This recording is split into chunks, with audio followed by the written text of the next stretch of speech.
ውድ ቻናላችን ቤተሰቦች እንኳን ውድ ቻናላችን በደህና መጣችሁ። ትናንትና ምሽት 4 ሰዓት ላይ በተደረገ የ37ኛ ሳምንት መርሃ ግብር ጨዋታ ሊቨርፑል በቪላ 4-2 በሆነ ውጤት መሸነፉ አይዘነጋም። ከጨዋታው በኋላ እንግዲህ አሰልጣኝ አርነ ስሎት ከጋዜጠኞች ጋር ቆይታ አድርገው ነበር። በዛ ቆይታቸውም የተለያዩ አስተያየቶችን ሰጥቷል። ከነዚህ ከሰጧቸው አስተያየቶች መካከል ግን ሁለቱ ትንሽ የሚያስገርሙ እንደዚሁም የሚያበሳጩ ሆኖ አግኝቻቸዋለሁ። እናም በቆይታችን እንግዲህ ይህንን የሰጡትን አስተያየት የምንመለከት ይሆናል። እስከ መጨረሻው ደቂቃ ድረስም አብራችሁ ቆይታችሁ እንድትከታተሉትም በአክብሮት ጋብዛለሁ። እናንተም ያላችሁን ሀሳብ አስተያየት እንዳለ ኮሜንት ሴክሽን ላይ በመጻፍ እንድታሳውቁኝ፣ ሰብስክራይብ፣ ላይክ፣ ሼር እያደረጋችሁም የቻናሉ ቤተሰብ እንድትሆኑ በአክብሮት ጋብዛለሁ።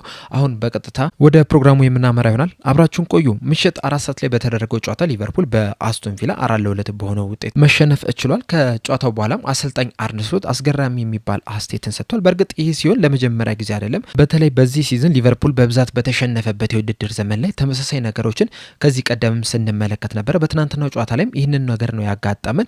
ከጨዋታው በኋላ እንግዲህ ሁለት አስገራሚ የሚባሉ የሚያበሳጩ አስተያየቶችን ሰጥቷል። የመጀመሪያው የሰጡት አስተያየት በዚህ ጨዋታ ላይ በተለይ በተወሰኑ ፓርቶች ላይ እኛ እናሸንፋለን ብዬ ጠብቄ ነበረ፣ ውጤቱ ወደኛ ይመጣል ብዬ ጠብቄ ነበረ የሚል አስተያየትን ሰጥቷል። የትኛውን ጨዋታ እየተመለከቱ እንደነበረ እርግጠኛ አይደሉም። ሁላችንም በትናንትናው ምሽት ላይ የተደረገውን ጨዋታ ከተመለከትን በየትኛውም አጋጣሚ ሊቨርፑሎች ያሸንፋሉ የሚል ግምት አልነበረንም።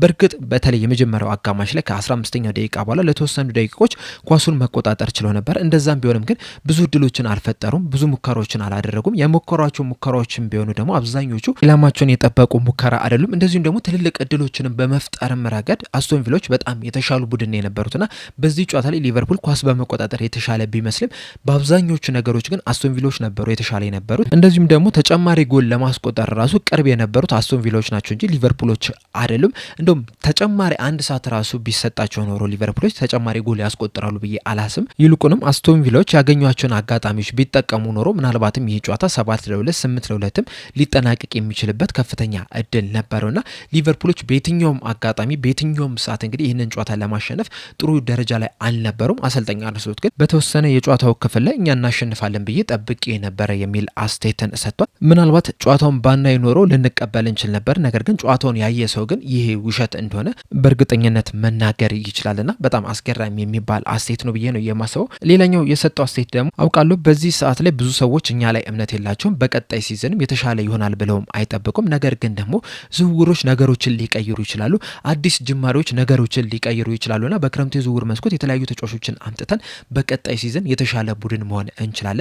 እንደዚሁም ያለብንን ጉድለት እናውቃለን፣ ችግር ያለበትን ቦታ እናውቃለን። ያንንም ደግሞ አስተካክለን እንመጣለን። በዝውውርም ቢሆን በስልጠናም ያንን ቦታ እናስተካክላለን የሚል አስተያየቱን ሰጥቷል። እዚህ የሰጠው አስተያየት ላይ በዲቴል ከመግባታችን በፊት ከላዩን ስንመለከተው ራሱ አንድ የሚያሳየን ነገር አለ። እሱ ምንድነው? ይህንን ሲዝን ሙሉ ለሙሉ እንደተሆነው በዚህ ጨዋታ ላይ ብቻ አይደለም ከዚህ ቀደም በነበሩ ጨዋታዎች ላይም እንግዲህ ስለዚህ ሲዝን ማሰብ ያቆመ ይመስለኛል።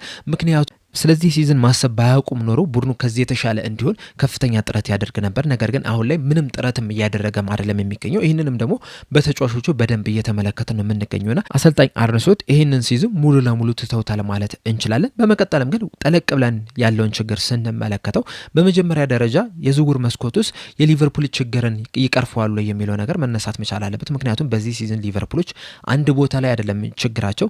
ከመጀመሪያው ከአጥቂ ስፍራ ጀምሮ መሀል ሜዳውም ተከላካይ ስፍራውም እንደዚሁም ደግሞ በረኛውም ላይ ችግር አለ። በሁሉም ዲፓርትመንት ላይ ብዙ ችግሮችን እየተመለከትን ነው የምንገኘው። ይሄ ዲፓርትመንት የተሻለ ነው። ምናልባት እዚህ ቦታ ላይ ሊቨርፑሎች ተጨማሪ ተጫዋች ላያስፈልጋቸው ይችላል ብለን በኮንፊደንስ የምንናገርለት ቦታ የለም። በረኛው ማማርዳሽቪሊ ሲገባ ዝም ብሎ ጎሎች እየተቆጠሩበት ነው የሚገኘው። አሊሰን ቤከር በተደጋጋሚ ጉዳት እያስቸገረ ነው የሚገኘው። የመሀል ተከላካዮችም አንዳንድ ጊዜ በጣም ፈዘው ሲጫወቱ ተመልክተናቸዋል። በቀላሉም ሲታለፉ የተመለከትንበት አጋጣሚ አለ። እርስ በርስም መግባባትም ሲቸግራቸው ተመልክተናል። በጣም ሃይላይንም እየተጠቀሙ ወደኋላ ለመመለስም ሲቸገሩ መመልከት ይችላል። የቀኝ ፉልባክ ቦታ ላይ ጤነኛ የሆነ የቀኝ ፉልባክ ተጫዋች የለም። ኮነር ብራድሊ ጉዳት ላይ ነው የሚገኘው። ጀረሚ ፍሪምፖንግ ንጹህ የፉልባክ ተጫዋች አይደለም። እንደውም አሰልጣኝ አርነ ስሎት በቅርብ ጊዜያቶች የአጥቂ ስፍራ ላይ ነበር ሲያጫውቱት የነበሩት። ከነዚህ ተጫዋቾች በተጨማሪም ደግሞ ወደ 3-4 ተጫዋቾችም ሲያፈራርቁበት መመልከት ይችላል። ከርቲስ ጆንስ፣ ዶሚኒክ ሶቦስላይ፣ ጆ ጎሜዝ፣ ዋታሮ ኤንዶም እዛ ቦታ ላይ ሲጫወቱ ተመልክተናልና ትክክለኛ ተፈጥሯዊ የሚባል የቀኝ ፉልባክ ቦታ ላይ ተጫዋች የላቸውም። የግራ ክንፉንም ብንመለከተው ከሌሎቹ ቦታዎች የተሻለ ነው። እንደዛም ቢሆንም ግን ሚሎስ ኬርኬዝ የተጠበቀበትን ያህል እንቅስቃሴ ማድረግ አልቻለም። ለአንዲ ሮበርትሰን ደግሞ የተጠበቀውን ያህል የመጫወቻ እድል ያልተሰጠው ተጫዋች ነው። መሀል ሜዳው ላይም እንደዚሁ በጣም ብዙ ችግር አለ። መከላከል አይችሉም፣ ኳስ መንጠቅ አይችሉም፣ ኳስ ይዞ መሄድ አይችሉም። እንደዚሁም ደግሞ ቦታዎችን ከቨር ማድረግም አይችሉም።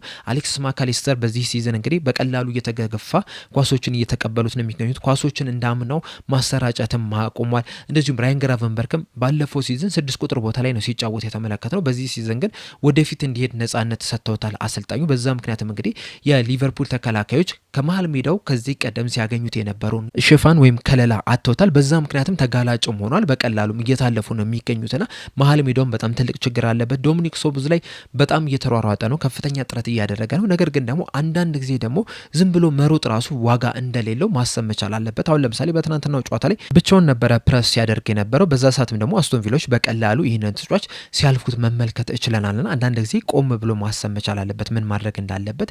ከዛ በኋላ ነው እንግዲህ ውሳኔዎችን ማስተላለፍ ያለበት ብዬ የማስበው። ስለ ኮዲ ጋክፖ ማውራት ያለብን አይመስለኝም። ምን ያህል መጥፎ የሚባል ውድድር ዘመን እያሳለፈ እንደሆነ ሁላችንም በተደጋጋሚ የተመለከትነው ነገር ነው። እናም በዛ ዙሪያ ላይ ጠለቅ ብለን መግባት ያለብን አይመስለኝም። መሐመድ ሳላም በተጨማሪም በራሱ በአቋም መውረድም ቢሆን እንደዚሁም ደግሞ በሲስተሙ መቀየርም ቢሆን በጣም የወረደ የውድድር ዘመንን እያሳለፈ ነው የሚገኘው ከራሱ ስታንዳርድ አንጻር ስንመለከተው። በእርግጥ ከሌሎቹ የክንፍ ተጫዋቾች አንጻር ስንመለከተው አሁንም ጥሩ የሚባል የውድድር ዘመንን እያሳለፈ ነው የሚገኘው። ምክንያቱም ከ40 ጨዋታዎች 21 የጎል ኮንትሪቢዩሽን ማድረግ ችሏል። 12 ግቦችን ሲያስቆጥር 9 አሲስቶችን ማስመዝገብ ችሏል። ይህም ማለት እንግዲህ በየሁለት ጨዋታው ወይ ጎል ያስቆጥራል ወይም ደግሞ አሲስት ያደርጋልና ጥሩ የሚባል ነው። ነገር ግን ከሱ ስታንዳርድ በተለይ ደግሞ ባለፈው ሲዝን ካሳየው አቋም አንጻር ስንመለከተው በጣም የወረደን የውድድር ዘመን እያሳለፈ ነው የሚገኘው። አሌክሳንደር ኢሳቅ ተከታታይ 3 ጨዋታዎችንም መጫወትም አልቻለም። በተደጋጋሚ ጉዳት እያጋጠመ ነው የሚገኘው። በትናንትናው ዕለትም በጉዳት ምክንያት መጫወት አልቻለም። በቀጣይ ጨዋታ ላይም ሊኖርም ላይኖርም የሚችልበት እድል አለ። ሂጉ ኤኬቴኬም ጥሩ የሚባል አጀማመርን ነበረ የጀመረው። ከዛ በኋላ ግን አንዳንድ ውሳኔዎቹ ከዛ የበለጠ ጥሩ እንዳይሆን አድርጎታል። ተጨማሪ ጎሎችንም እንዳያስቆጥር አድርጎታል። እንደዛም ቢሆንም አሁንም ድረስ የዚህ ሲዝን የሊቨርፑል ከፍተኛ ግብ አስቆጣሪ መሆን ይችላል። በእርግጥ በዚህ ሰዓት ላይ ጉዳት ላይ ነው የሚገኘው። ምናልባትም እስከ ጃንዋሪ ድረስም ወደ ሜዳ ላይ መለስ የሚችልበት እድልም አለና እንደ አጠቃላይ ቡድኑ ሁሉም ቦታዎች ላይ ክፍተት አለ፣ ሁሉም ቦታዎች ላይ ችግር አለና አንድ የዝውውር መስኮት ያንን ሊቀርፍ አይችልም። ምናልባት በዚህ የዝውውር መስኮት ሊያመጡ የሚችሉት እስከ 5 የሚደርሱ ተጫዋቾች ናቸውና እነዚህ 5 ተጫዋቾችስ ሊቨርፑልን ምን ያህል ሊቀይሩት ይችላሉ የሚለው ራሱ በጣም ትልቅ ጥያቄ ነውና ይቀይሩታል ብዬ አላስብም። ስለዚህ የዝውውር መስኮትን እንደ ትልቅ መፍትሄ አድርጎ መጠቀም ተገቢ አይመስለኝም። ሲቀጥል ደግሞ አንድ አሰልጣኝ በጣም ጎበዝ አሰልጣኝ የሚባለው ባሉት ተጫዋቾች ጥሩ የሚባል ቡድንን መገንባት ሲችል ነው። ሊቨርፑሎች እንግዲህ በቡድን ውስጥ ኳሊቲ ያላቸው ተጫዋቾች አሉ። ምናልባትም በፕሪሚየር ሊግ ውስጥ ካሉ ክለቦች በኳሊቲ ደረጃ ሊበለጡ የሚችሉት በአርሰናልና በማንቸስተር ሲቲ ነው። ከዛ ውጭ ግን ከሌሎቹ ቡድኖች ጋር መፎካከር የሚያስችል እንደዚሁም ደግሞ ከሌሎቹም በልጠው መቀመጥ የሚያስችላቸው የተጫዋቾች ስብስብ ያለው ቡድን ነው። ነገር ግን ይህንን ስብስብ አሰልጣኙ ሊጠቀሙበት አልቻሉም። ከዚህ ቀደም እንግዲህ ሊቨርፑሎች የተቸገሩባቸው የውድድር ዘመኖች አሉ። ካልተሳሳትኩኝ 2021-22 የውድድር ዘመን ላይ በየርገን ክሎፕ ስር ሊቨርፑሎች በጣም ተቸግረው ነበረ። ተከላካዮቻቸው አቋማቸው በጣም ወርዶ መመልከት ይችላል። እንደዚሁም ደግሞ ተደጋጋሚ ጉዳቶችም ሲያስቸግራቸው መመልከት ይችላል። በአንድ አጋጣሚ ላይ እንደውም 3 የመሀል ተከላካይ ስፍራ ተጫዋቾች ተጎድቶ መመልከት ይችላል። በዛ ሰዓትም እንግዲህ ፋቢኒዮም የመሀል ተከላካይ ስፍራ ላይ ሲጫወት ተመልክተናል። እንደዚሁም ደግሞ ሄንደርሰንም ዋይናልደንም እዛ ቦታ ላይ ሲጫወት ተመልክተናል። እንደዛም ቢሆንም ግን የሊቨርፑል አጮት ግን የሚማረክ ነው የነበረው፣ ተስፋ የሚሰጥ ነው የነበረው። በዚህ ሰዓት ግን ያንን ነገር ከቡድኑ እየተመለከተን አይደለም የምንገኘው። እንደዚሁም የርገን ክሎፕም ለዛ መፍትሄ የሚሰጡትን ስንመለከት ደግሞ ከወጣት ቡድኖች 2 የመሀል ተከላካይ ስፍራ ተጫዋቾችን ወደ ላይ አሳደጉ። ከዛ በኋላ 6 ቁጥር ቦታ ላይ ደግሞ ስቲቨን ባጀቲችን የተጠቀሙባቸው የተለያዩ ጨዋታዎች አሉና ከወጣት ቡድኑ መፍትሄም ሲፈልጉ መመልከት ይችላል። አሰልጣኝ አርነ ስሎት ግን ያንን ነገር እየተጠቀሙበት አይደለም የሚገኘው። ሪዮ ንጉማ ብቻ ነው እየተጫወተ የሚገኘው። ነገር ግን በወጣት ቡድኑ ውስጥ ሌሎች ጥሩ ኳሊቲ ያላቸው ተጫዋቾች አሉ። ምናልባትም እነዚህን ተጫዋቾች በዚህ በተቸገሩበት ሰዓት ላይ ወደ ዋናው ቡድን አሳደገው እንዲጫወቱ እድል ቢሰጧቸው ኖሮ ምናልባትም እንደ አንድ መፍትሄ ሆኖ ብቅ ሊሉ ይችሉ ነበረ። ነገር ግን አሰልጣኙ ያንን ነገር አላደረጉም። ከዚህ በተጨማሪም የሊቨርፑል በዚህ ሲዝን እያስመዘገቡ ያለውን ሪከርድ ስንመለከተው ሁሉም በጣም መጥፎ የሚባሉ ሪከርዶች ናቸው። እንዳጠቃላይ እንግዲህ እስካሁን ድረስ 52 ጎሎችን አስተናግዷል። ፕሪሚየር ሊግ ተብሎ ከተሰየመ ጀምሮ ደግሞ ሊቨርፑሎች በተለይ በ38 የጨዋታ መርሃ ግብሮች ውስጥ እንደዚህ አይነት በጣም ብዙ ጎሎች ተቆጥሮባቸው አያውቅም። 52 ጎል ማለት በተለይ በ37 ጨዋታ ላይ እንግዲህ 1.5 ጎሎች በየጨዋታው ይገባባቸዋል ማለት ነውና በጣም መጥፎ የሚባል ሪከርድን ያስመዘገቡት። እንደዚሁም ደግሞ 12ኛ ሽንፈታቸውን በፕሪሚየር ሊጉ ማስተናገድ ይችላል። ይህ ሆኖ እንግዲህ ከ2014-15 የውድድር ዘመን በኋላ ለመጀመሪያ ጊዜ ነው።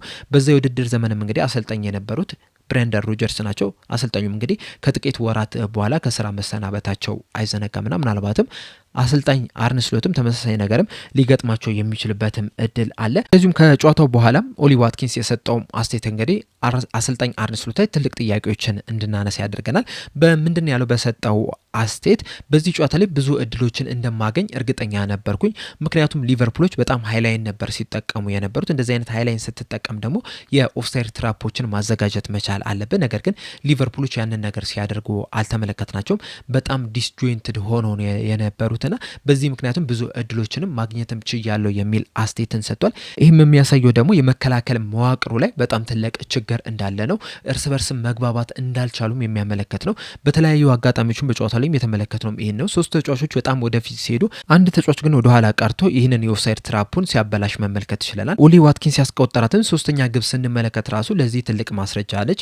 ምክንያቱም ፌዴሪኮ ኬዛ ወደፊት ባለመሄዱ ምክንያት ኦሊ ዋትኪንስ ኦንሳይድ እንዲሆን አድርጎታል። በዛም ባገኛትም አጋጣሚ ኦሊ ዋትኪንስ ወደ ግብነት ቀይሮ አስቶን ቪላዎች 3-1 በሆነ ውጤት እንዲመሩ ማድረግ የሚቻልበትም አጋጣሚ ተፈጥሯልና የመከላከል መዋህዱ ላይ ራሱ በጣም ትልቅ ችግር አለ። ይህም ደግሞ ተጠያቂ የሚያደርገው አሰልጣኝ አርነ ስሎትን ነውና ከዚህ በኋላ የፈለጉትን ምርጥ የሚባሉ ተጫዋቾችን ቢያመጡ ራሱ አሰልጣኝ አርነ ስሎት ነገሮችን ይቀይራሉ ብዬ አላስብም። እንደዚህ የሚመጡት ተጫዋቾች ራሱ ማጂሺያን አይደሉም። በአንዴ ነገሮችን ሊቀይሩ አይችሉም። በዚህ ሲዝንም እንደተመለከትነው ደግሞ አዳዲስ ወደ ሊቨርፑል እየመጡ ያሉ ተጫዋቾች በቶሎ እየተዋሃዱ አይደለም የሚገኙትና በቀጣይ በክረምቱ የዝውውር መስኮት የሚያመጧቸው ተጫዋቾች ራሱ ለቀጣይ ሲዝን ዝግጁ ለመሆናቸው ምን ያህል እርግጠኛ ነን? ምክንያቱም በዚህ ሲዝን እንደተማርነው በቀጣይ ሲዝን እንግዲህ እነዚህ የመጡ ተጫዋቾች በቶሎ ላይላመዱ ይችላሉ። እንደዛ የሚሆን ከሆነ ደግሞ ለሊቨርፑል በቶሎ ግልጋሎት ላይሰጡ ይችላሉ ብዬ ነው የማስበውና አሰልጣኝ አርነ ስሎትን ማቆየት ምንም ጥቅም የለውም። ተጫዋቾችን ማስፈረምም ለአሰልጣኝ አርነ ስሎትም ነገሮችን ያሻሽላል ብዬ አላስብምና እየሰጡት ያለው አስተያየት ራሱ ዝም ብሎ ሳክስ ነው እንጂ ምንም ፋይዳ የሌለው ወይም ደግሞ ምንም ትርጉም የማይሰጥን ነገር ነው እየተናገሩ የሚገኙትና አሰልጣኙ ከዚህ በኋላ ሊቆዩ አይገባቸውም። እስካሁንም የተሰጣቸው እድል ከበቂ በላይ ነው። የቀጣይ ሳምንት የሚያደርጉት የመጨረሻውን ጨዋታ ካደረጉ በኋላ ከስራቸው ሊሰናበቱ ይገባል። በሳቸው ምትክ ሌላ አሰልጣኝ መምጣት መቻል አለበት። በእርግጥ ዣቪ አሎንሶ ቢመጣ ደስ ይለኛል። ነገር ግን ደግሞ ዣቪ አሎንሶም ትክክለኛው መፍትሄ ላይሆን የሚችልበትም እድል አለ። እሱ ስለመጣ ነገሮች ይቀየራሉ ማለት አይደለም። ነገር ግን ቢያንስ በዚህ ሰዓት ላይ ከአሰልጣኝ አርነ ስሎት ዣቪ አሎንሶ በጣም የተሻለ ነው። እንደዚሁም ደግሞ በባየር ሊቨርኩሰን እና በሪያል ማድሪድ የሰራው ስራ ራሱ ለሊቨርፑል ተስማሚ አሰልጣኝ መሆን እንደሚችል በደንብ ያመለከተን ይመስለኛልና ዣቪ አሎንሶን መቅጠር መቻል አለባቸው ወደ ቼልሲ ሳይንቀሳቀስ ብዬ ነው የማስበው። እናንተስ በተለይ አሰልጣኝ አርነ ስሎት በሰጡት አስተያየት ዙሪያ ያላችሁ ሀሳብ ምንድነው? ሀሳብ አስተያየታችሁን እንዳለ ኮሜንት ሴክሽን ላይ በመጻፍ አሳውቁኝ። ለአሁን ግን እኔ እዚህ ላይ አበቃው። እስከ መጨረሻው ደቂቃ ድረስ ስለተከታተላችሁኝ ከልብ አመሰግናለሁ። እንደዚሁም በትናንትናው ጨዋታ ዙሪያ ማች ሪአክሽኔንም መለስ ብላችሁ ሄዳችሁ እንድትመለከቱት የተሰጡትንም አስተያየትም እንድታነቧቸውን በአክብሮት እጠይቃለሁ። በቀጣይ በሌላ እስከምንገናኝ ድረስ ግን ሰብስክራይብ፣ ላይክ፣ ሼር ማድረግ እንዳትረሱ። ቸር ያቆየን።